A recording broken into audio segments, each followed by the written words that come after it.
Constitution. Now, there are plenty of examples of early American presidents using the military and State Department to recover fugitive slaves internationally. But I will focus on one example in Spanish-controlled Florida, where fugitive slaves often escaped, married into Seminole Indian families, and became known as Black Seminoles. The first example is the Negro Fort. This was a fort that the British left to fugitive slaves and Seminole Indians at the conclusion of the War of 1812. Secretary of War William Crawford wrote to Major General Andrew Jackson and said, "The Negro Fort has been strengthened and now occupied by blacks who are well armed, well clothed, and disciplined. This may ultimately endanger the peace of the nation." General Jackson gave the order, and the U.S. Navy destroyed the fort using one hot shot, killing over 250 fugitive slaves immediately, took over $200,000 worth of supplies, and returned the rest of the slaves back to the United States. Now, Congress wanted presidents to do the same thing domestically, as northern states had created the nation's first sanctuary cities and made it impossible for slave owners to recover their slaves under the Fugitive Slave Act of 1793.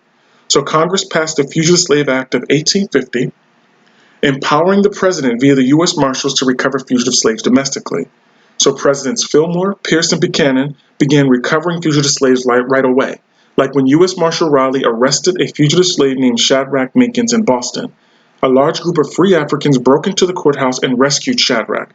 President Fillmore quickly issued a proclamation and ordered the secretaries for the War and Navy to assist the U.S. Marshals in capturing Shadrach. However, Shadrach had eventually made it to Montreal. Now, Fillmore had several other tests to his ability to enforce the fugitive slave law, but we will move on to Anthony Burns, who was also arrested as a fugitive slave in Boston under President Pierce. When Burns was arrested, abolitionists killed a U.S. deputy marshal in an attempt to rescue him. President Pierce and Secretary of War Jefferson Davis ordered the military into Boston, and they occupied it and marched Anthony Burns through the city back to his slave owner's ship. It cost the U.S. government about $1 million when adjusted for inflation to carry out this one mission. And this is what structural law and order looked like in the antebellum era. And this was further institutionalized by James Buchanan, who delegated the slave recovery process to his attorney general, who began to oversee the recovery operations of the U.S. Marshals. This was extraordinary because U.S. Marshals were previously viewed as agents of the judges in the states they resided, and they often shared the ideals and beliefs of their neighbors about the morality of slavery. Now the Attorney General was telling them that their chain of command for law enforcement purposes is now the Attorney General and the President.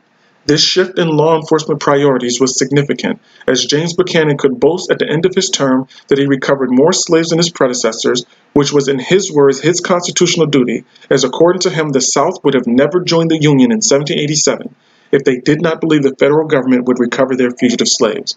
So this was structural law and order in the antebellum era.